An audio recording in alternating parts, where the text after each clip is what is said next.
If the Boxster isn't quite butch enough for you because it's a convertible and the 911 Coupe is just that little bit too expensive, then the Cayman could be the perfect solution. In fact, some people say that this is the best all-round sports car Porsche does.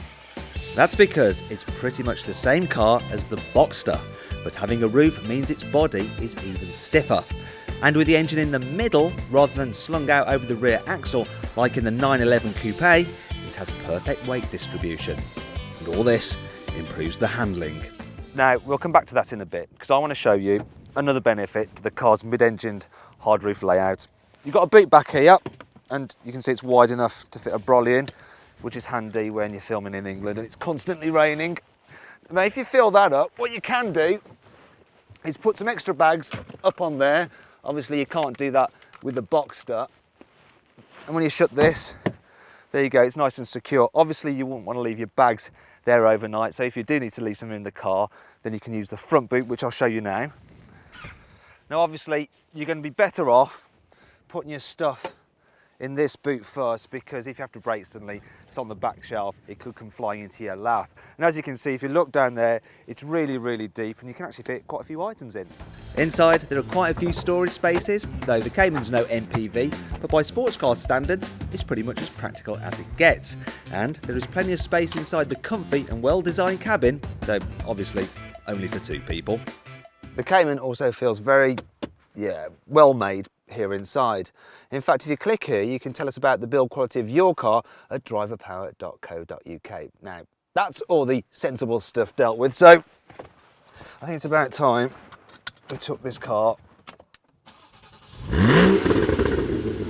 for a drive.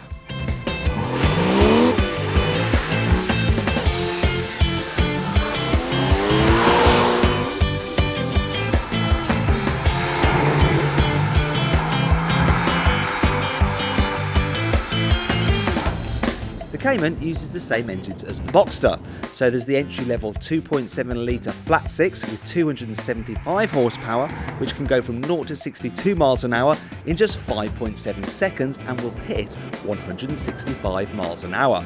The Cayman S, however, gets a 3.4 litre flat six with 325 horsepower and can go from 0 to 62 in 5 seconds and will hit 175 miles an hour.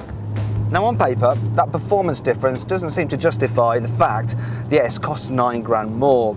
But actually, you'd be wrong. You see, with the 2.7, to really access its performance, you have to be spinning the engine at over 4,000 RPM. Whereas in the 3.4 litre, you've got plenty of shove throughout the entire rev range, so its performance is actually more accessible more of the time. The S also gets some bigger brakes, which enables it to stop even quicker. So there's some 19-inch alloys as standard and part leather interior, plus xenon headlamps, all of which you'll be wanting. To be fair though, regardless of which model you go for, the real standout feature of the Cayman is its pin-sharp handling. It really is such a super sharp car to drive. And the way it responds to your every input, and you can feel exactly what it's doing through your bottom. I mean, it makes you glad that you've got a driver's license, and for a few people, it'll make them very glad that they've got £40,000 to spend on a sports car. The Cayman is by no means cheap, but it's actually pretty good value compared to other sports cars. It will also hold its value better than most come resale time too, and considering the performance, the 30 miles per gallon plus economy is pretty reasonable. The only problem is that you'll need to spend an extra 20% of the purchase price on options to get your perfect car. For instance, I would want the full leather interior because without the hide on the dash, the interior doesn't feel as posh as it can do. I'd also want the active exhaust because that makes the engine sound even more epic.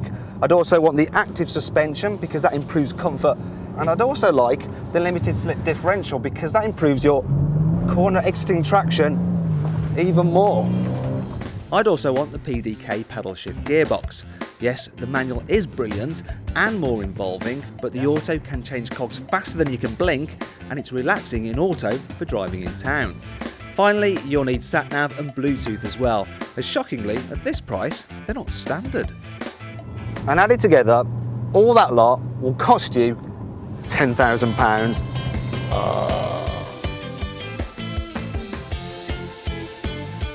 Another problem with the Cayman is that, yes, it is very comfy for a sports car, but you do get quite a lot of tyre noise at speed. Also, rear visibility is limited and the heater switches are a little fiddly to operate on the move.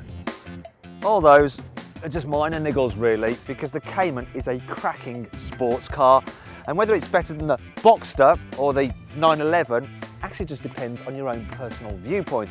In fact, why not watch those videos now to make up your own mind and then click on our logo to subscribe to our YouTube channel.